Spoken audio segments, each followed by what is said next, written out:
नमो भगवते वासुदेवाय। अथ द्वितीयोऽध्याय। न जायते म्रियते वा कदाचिन् नायं भूत्वा भवितवा न भूयः। अजो नित्यः शाश्वतोऽयं पुराणो न हन्यते हन्यमाने शरीरे। नमस्कार। इसके पहले के श्लोक में हमने जाना कि यह आत्मा न तो मरता है न मारता है। तो यहाँ प्रश्न उठता है, फिर यह आत्मा है कैसा? इसके उत्तर में श्री भगवान कहते हैं कि यह आत्मा न तो कभी जन्मता है और न ही मरता है, न ही यह कभी जन्मा है और न जन्मेगा, क्योंकि यह आत्मा अजन्मा, नित्य, शाश्वत और पुरातन है। इस मरणशील देह में यह आत्मा अमर है। यहाँ कुछ बातें हम समझ ले। आत्मा के लिए न जायते म्रियते कहा गया है। इन शब्दों के व्यवहार से आत्मा को उन 6 विकारों से मुक्त बताया गया है, जो 6 विकार शरीर के धर्म होते हैं। वे 6 विकार क्या क्या हैं? उत्पत्ति, जन्मना, अस्तित्व, उत्पन्न होकर उसका मौजूद रहना, वृद्धि, बढ़ना, रूपांतर को प्राप्त होना, क्षय होना और विनाश होना या मर जाना। प्रत्येक सृष्ट पदार्थ और जीव को इन 6 प्रक्रिया से गुजरना पड़ता है। इन्हें ही विकार कहा गया है। विकार अर्थात परिवर्तन। हम सभी सतत एक परिवर्तन से गुजरते हैं, किंतु आत्मा जैसा था वैसा ही रहता है। शब्दों के अर्थ।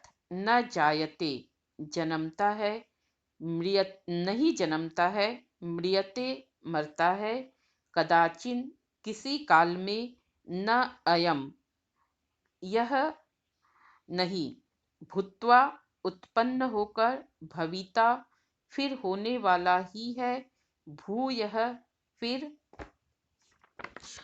अजः अजन्मा, नित्यः नित्य, शाश्वतः शाश्वत, पुराणः पुरातन, न हन्यते नहीं मारा जाता, हन्य माने मारे जाने पर भी, शरीरे शरीर में।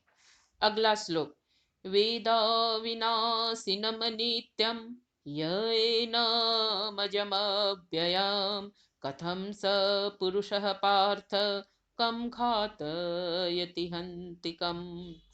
श्री भगवान कहते हैं कि अर्जुन, जिस पुरुष ने इस आत्मा को अजन्मा, नित्य, शाश्वत और पुरातन जान लिया है, वह पुरुष कैसे किसी को मार सकता है या मरवा सकता है? कहने का तात्पर्य है, जिसने इस आत्म तत्व को भली भांति समझ लिया है, वह यह समझ लेता है कि यह मैं कर रहा हूँ वाला भाव आत्मा में स्वयं उसने आरोपित किया है। अतः वह पुरुष इस मैं करने वाले भाव से मुक्त रहता है। वह यह जान लेता है कि यह सभी मन, बुद्धि, अहंकार और इंद्रियों के कार्य हैं। आत्मा तो इन सब से निर्लिप्त है। यह मारना, मरवाना सभी शरीर के धर्म है। न कोई किसी को मारता है न मरवाता है। श्री भगवान अर्जुन के मन को तैयार कर रहे हैं, क्योंकि वह अपने स्थान से डिरेल्ड हो गया है। उसे युद्ध करना है और युद्ध करना ही उसका धर्म है।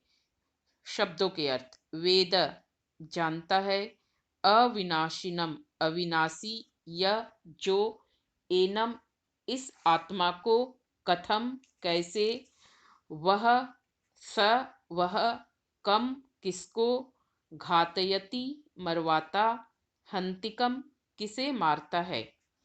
अगला श्लोक। वासांसि जीर्णानि यथा विहाय नवानि गृह्णाति नरोपराणि तथा शरीराणि विहाय जीर्णानि अन्यानि संयाति नवानि देहि।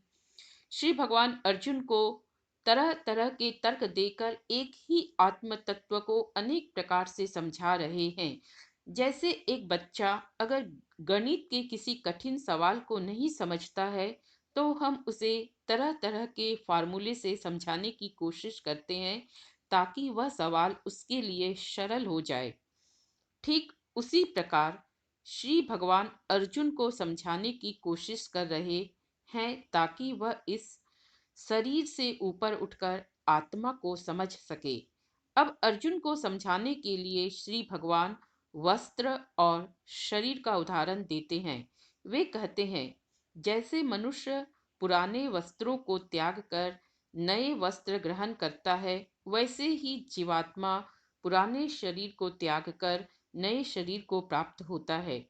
शब्दों के अर्थ: वासांसी वस्त्रों को, जीर्णानि पुराने, यथा जिस प्रकार, विहाय त्याग कर, नवानि नए वस्त्रों को, गृह्णाति ग्रहण करता है, नरह मनुष्य, अपरानि दूसरे, तथा वैसे ही, शरीराणि शरीरों को, विहाय त्याग कर, अन्यानि दूसरे, संन्याति प्राप्त होता है, नवानि नए, देही जीवात्मा।